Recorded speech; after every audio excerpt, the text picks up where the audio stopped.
اور کل ہوئی کور کمانڈر کانفرنس جس کو چیئر کیا آرمی چیف نے، اور اس میں اسپیسیفکلی جو شرکا موجود تھے ان کو بریفنگ دی گئی ملک میں جو کرنٹلی صورتحال ہے امن و امان کو لے کر، اور یہاں پہ دہشت گردوں کا جو دن بدن بڑھتا ہوا گڑھ چوڑ ہے اس کو توڑنے کے حوالے سے، آپریشن کے حوالے سے بریفنگ دی گئی. بالکل، اور جس طریقے سے اس بریفنگ میں بات کی گئی تو اب یہی بات کی جا رہی ہے. اچھا، اگر ہم بات کریں اس بریفنگ کے حوالے سے تو ڈیفینیٹلی ایک بہت امپورٹنٹ بریفنگ تھی جو کہ آرمی چیف کی جانب سے دی گئی. اب اسٹریٹجی بنائی جا رہی ہے کہ اب نیکسٹ کس طریقے سے مزید جو ہمارا نیشنل ایکشن پلان ہے، جو ہمارا نیکٹا ہے، اس کے اندر کس طرح سے ریفارمز لے کر آنے ہیں، اور یہ جو دہشت گردی ہوتی ہے ہمارے ملک کے اندر، ان کے جو سہولت کار ہوتے ہیں بیسکلی ان کو کیسے ٹارگٹ کرنا ہے. کیونکہ مدیہ، دہشت گردی بنا سہولت کاری کے تو پاسبل نہیں ہے نا. اوبویسلی کوئی نہ کوئی فیسیلیٹیٹر ہوتا ہے، کوئی نہ کوئی فیسیلیٹیٹ کرتا ہے. اسی کے لیے ہمارے جو پلانز ہیں وہ بنائے جاتے ہیں سارے. کہتے ہیں کہ that was heavenly secured area, جو پولیس لائن کا ایریا ہے جہاں پر انٹرنس کے لیے بھی you need to show your identity card, آپ کو اپنی آئیڈینٹی ظاہر کرنی پڑتی ہے.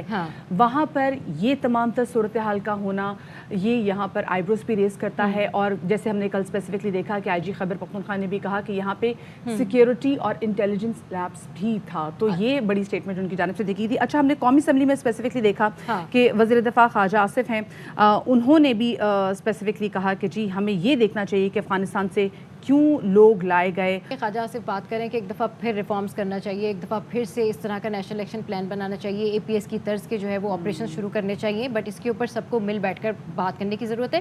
رکن قومی اسمبلی نور عالم خان بھی بڑے گرجے بڑے برسے ظاہر ہے ان کے جو جذبات ہیں، obviously وہی پورے قوم کے جذبات ہیں. ان کا یہی کہنا تھا مدیہ کہ جس طرح کا واقعہ پشاور میں ہوا ہے تو کیا جب اس طرح کے واقعات پنجاب میں ہوں گے، لاہور میں ہوں گے تو پھر کیا جاگیں گے؟ پھر آپ کو یقین آئے گا کہ نہیں، واقعی ملک میں دہشت گردی سر اٹھا رہی ہے، واقعی اس ملک کو جو ہے وہ ٹارگٹ کیا جا رہا ہے، طرح طرح سے اس ملک کو نقصان پہنچانے کی کوشش کی جاتی ہے. اور اس سے بھی زیادہ امپورٹنٹ بات یہ تھی جب وہ تمام تر بات کر رہے تھے اور وہ جتنے دل گرفتہ تھے اور وہ کہہ رہے تھے کہ میرے شہر کی 100 لوگ مرے اور یہاں پہ لوگ کہہ کے لگا رہے ہیں، یہاں پہ لوگ گپے مارے.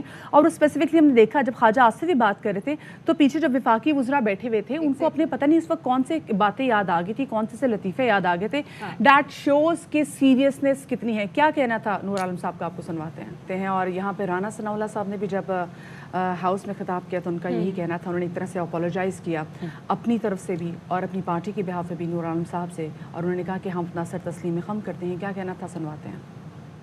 تو اسی واقعے کے حوالے سے آئی جی کے پی جو ہیں معظم جھا، انہوں نے اپنی جو ناکامی ہے جو سیکیورٹی لیبس ہے اس کا بالکل اعتراف کیا، اور انہوں نے کہا کہ جو اسٹریٹجی بنائی گئی ہے وہ اس طرح کی اسٹریٹجی تھی کہ بارودی مواد جو ہے وہ تھوڑا تھوڑا کر کے پہنچایا گیا، اور اس میں سہولت کار بھی انوالو ہے. اور ان کا یہی کہنا ہے کہ جس نے بھی سہولت کاری کی ہے اس کا تعین کر رہے ہیں، اس کی تحقیقات کر رہے ہیں. تو آئیے سنتے کہ انہوں نے کیا کہا ہے.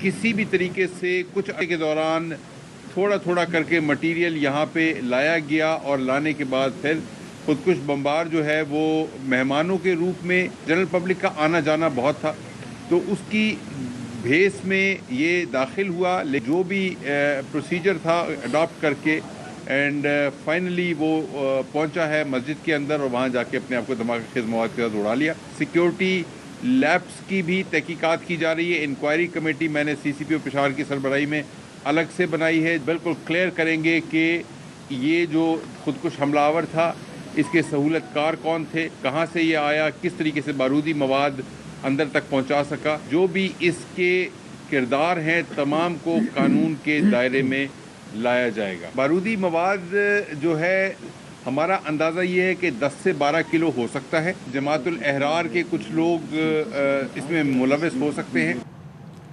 معظم جاں انصاری نے اس بات کا اعتراف کیا ہے کہ یہاں پر انٹیلیجنس لیبس بھی تھا اور یہاں پہ سیکیورٹی لیبس بھی تھا، جس کی وجہ سے اتنی بڑی نوعیت کا دھماکہ ہوا. اس وقت کرنٹ سچویشن کیا ہے، سہولت کاروں کی گرفتاری کے لیے کیا کچھ اقدامات کیے گئے ہیں، کیونکہ ایسی جگہ پر بلاسٹ ہونا جو کہ ہر طریقے سے گارڈڈ ایریا ہو اتنا آسان نہیں ہے.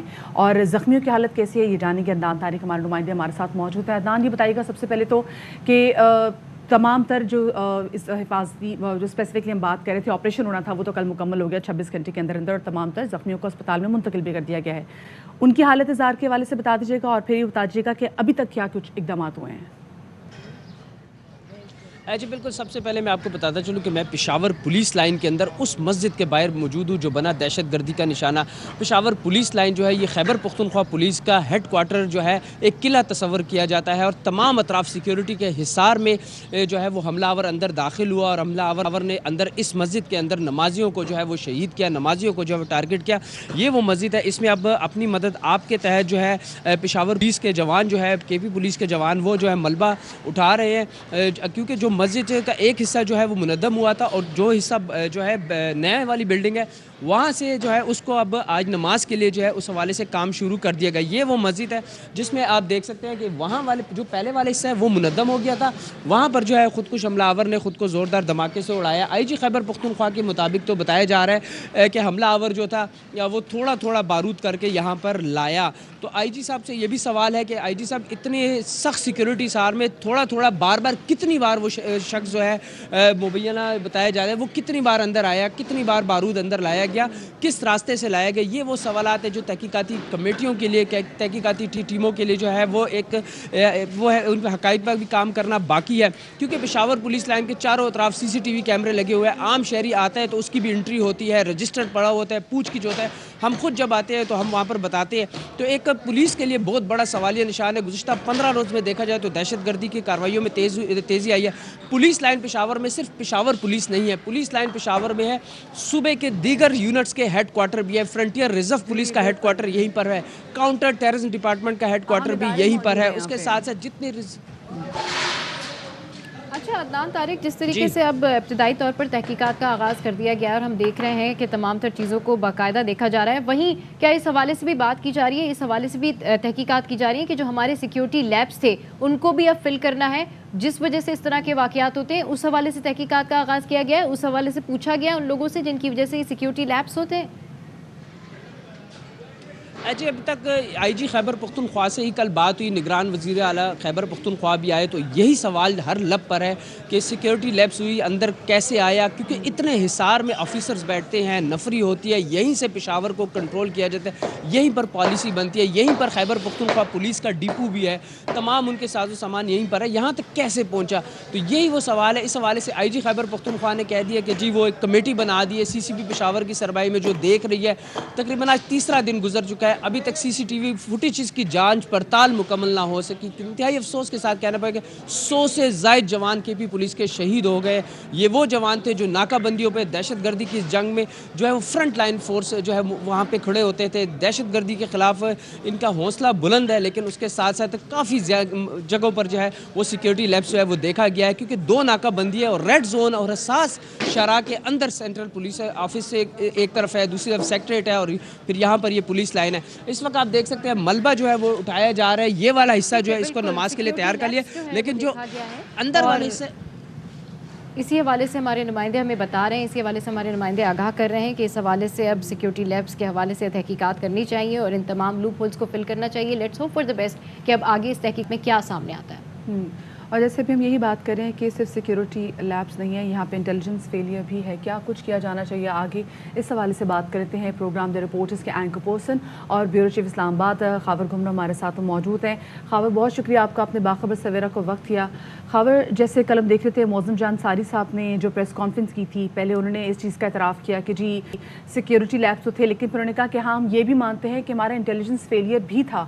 ایک ایسے علاقے کو جس کو آپ ہیونلی گارڈڈ ایریا کہتے ہیں، ہیونلی سیکیورڈ ایریا کہتے ہیں، وہاں پر اتنی بڑی کارروائی کا ہو جانا، کیا لگتا ہے آپ کو کہ سب سے پہلے ہمیں کیا کچھ کرنا چاہیے کہ تاکہ سدباب ہو سکے اس کا؟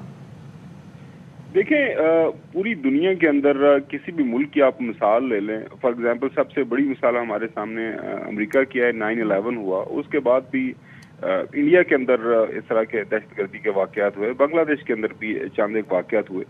وہاں پہ ہوتا یہ ہے کہ ایک پالیسی اپنائی جاتی ہے اور اس پالیسی کو پھر کنسسٹنٹلی فالو کیا جاتا ہے. بدقسمتی ہمارے ہاں یہی رہی ہے کہ ایک حکومت آتی ہے، وہ تعلقات بڑھانا چاہتی ہے، جو ہے طالبان گڈ طالبان بیڈ طالبان کی کانسیپٹ آ جاتا ہے. ایک حکومت آتی ہے، وہ بالکل جی نہیں، ہم نے ان کے ساتھ بات نہیں کرنی.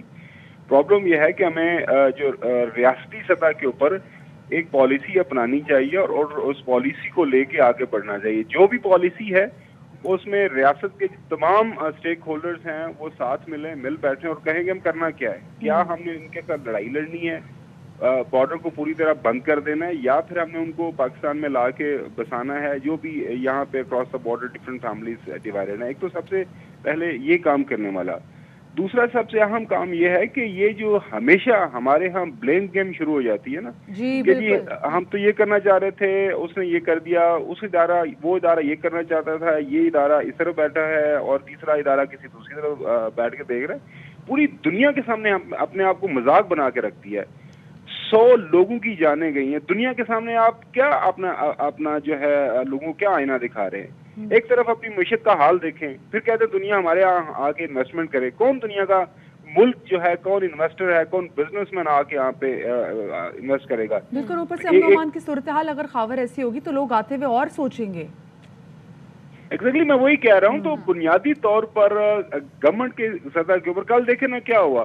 کل خواجہ آصف صاحب نے بڑی اچھی تقریر کی اور انہوں نے ماضی کے اندر جو ساری غلطیاں اپنائی, انہوں نے کہا جی جنرل ضیاء کے حوالے سے انہوں نے بات کی کہ وہ غلط فیصلہ تھا, رشیا کے ساتھ گئے. پھر جنرل مشرف نے فیصلہ کیا وہی غلط فیصلہ تھا, ہمیں دوسروں کی جنگوں میں نہیں جانا چاہیے. پھر جاتے جاتے آخر میں وہ دل کی بڑھاس ہوتی ہے کہ پاکستان کے اندر ایک باولا شخص ہے جو اقتدار کی خاطر ملک کے اندر تقسیم پیدا کر رہا ہے. اور خدا کا خوف کریں, آپ لوگ سیاست کریں. ساری دنیا کے اندر جو اپوزنگ پولیٹیکل پارٹیز ہیں وہ سیاست کرتی ہیں, ایک دوسرے کو تنقید کا نشانہ بناتے ہیں. لیکن ایسے موقع کے اوپر جب آپ کو پتا ہے کہ اتنا بڑا حادثہ ہوا ہے دہشت گردی کا, اور اس کے اندر ہم سب کی ذمہ داری ہے. ہم کسی ایک سیاسی جماعت کی, کسی ایک ادارے کی, کسی ایک شخص کی ذمہ داری کسی اس کے اوپر, اس سر کے اوپر نہیں ڈال سکتے.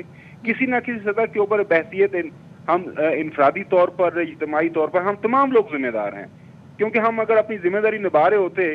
اب یہ سارے کا سارا واقعہ ہوا, بڑا آپ کا سوال بڑا صاحب سوال ہے کہ ایسا واقعہ ریڈ زون ایریا کے اندر آتا ہے, 24 گھنٹے وہاں پہ مانیٹرنگ ہے, سی سی ٹی وی جو کورڈ ایریا ہے, دائیں بائیں آگے پیچھے ہر جگہ کے اوپر جو ہے اہم وہاں پہ بلڈنگ موجود ہیں.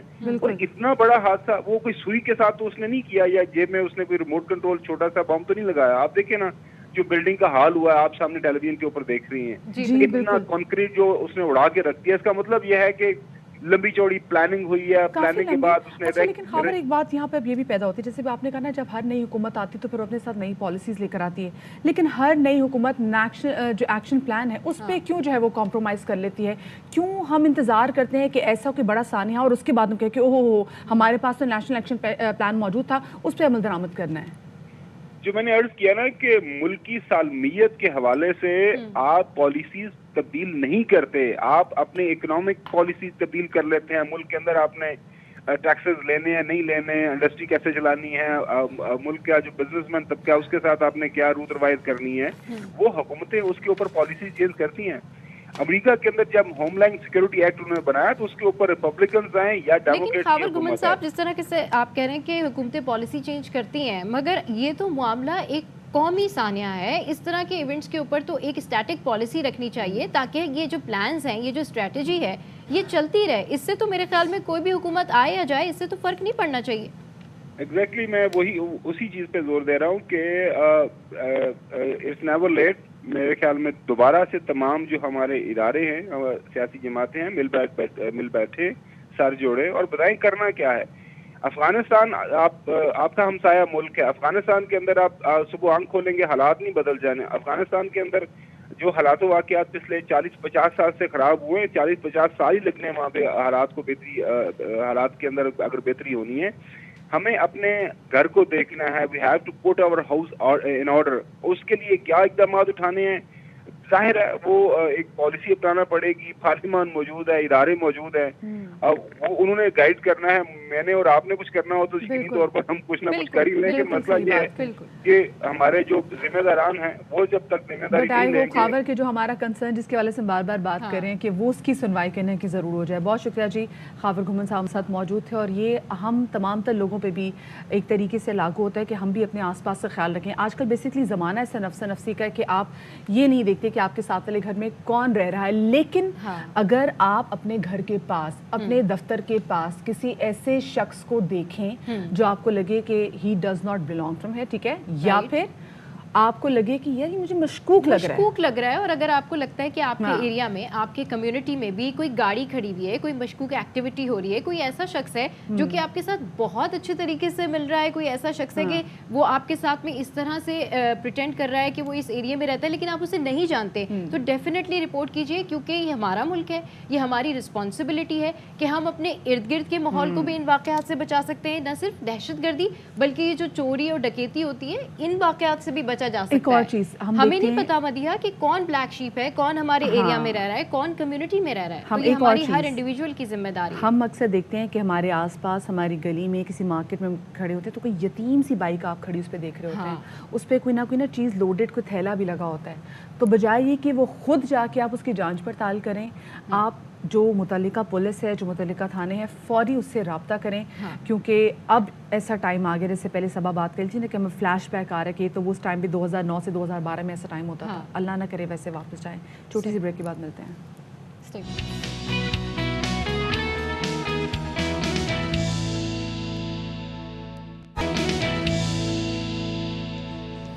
Welcome back after the break. Programme میں مزید ٹاپکس پہ ایڈ کریں گے، مزید ایشوز پہ بھی بات کریں گے، لیکن اس سے پہلے جیسے ابھی ہم پہلے پشاور بلاسٹ کے حوالے سے بات کر رہے تھے اور ہم اپنی ذمہ داری کے حوالے سے بات کر رہے تھے کہ کیسے ہمیں اپنی انڈیویجول کیپیسٹی میں رہ کے اپنے آس پاس کے انوائرمنٹ پہ نظر رکھنی ہے، ایسے ہی جیسے کوئی بائک کھڑی ہوئی ہے، اس پہ اگر ایسی کوئی چیز ہو، آپ کو لگے کوئی بیگ، کوئی مشکوک بائک ہو نا، کوئی گاڑی پرانی کافی خراب گاڑی کوئی کھڑی ہوئی ہے، پولیس کو فوراً اطلاع دیں، بجائے کہ خود جا کے چیک کرنا شروع کریں، یو نیور نو کوئی ایسی ڈیوائس اس میں موجود ہو کہ بلاسٹ کر جائے۔ اور رکشے والوں کو بھی چاہیے، چنگچی والوں کو بھی چاہیے، کیونکہ یوزلی جو آبادی کراچی کی وہ چنگچی میں سفر کرتی ہے، بالکل کراچی کی آبادی چنگچی میں سفر کرتی ہے، کراچی کی آبادی جو ہے وہ بسز میں جاری ہوتی ہے، تو سب سے زیادہ جو شاپنگ مالز کے باہر جو پارکنگ ہوتی ہے، جو پارکنگ ایریا ہوتا ہے، اس میں بھی بہت زیادہ نظر رکھنے کی ضرورت ہے۔ اچھا سم ٹائمز ایسا ہوتا ہے کہ کسی نے چنگچی رکشہ کیا ہے اور اس نے اس کو کہا ہے کہ جی میرا سامان ہے اور میں جا رہا ہوں، تھوڑی دیر کے لیے یہ سامان آپ یہاں رکھ لیں، اب رکشہ والا جو ہے وہ بیٹھا ہوا ہے، اور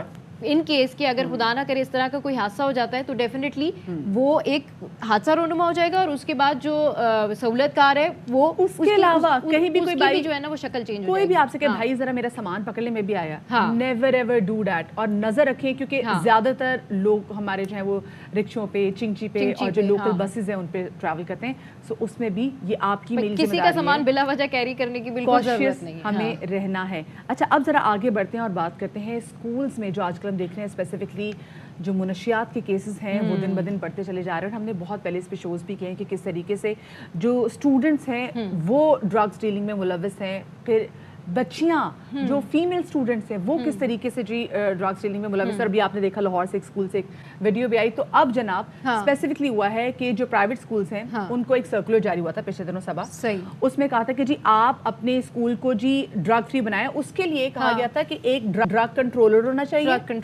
اور ساتھ میں اسکولس میں نا کلاسز میں آپ موبائل یوز نہیں کر سکتے، موبائل یوز، یہ ایک سرکولر ہو گیا، ٹھیک ہے۔ آپ کو پتہ ہے دوسرے دن ایک اور سرکولر آ گیا، اس میں وہ جو 2 پابندیاں تھیں نا کہ ڈرگ کنٹرولر ہونا چاہیے اور موبائل کے استعمال ہونا چاہیے، وہ مائنس ہو گیا۔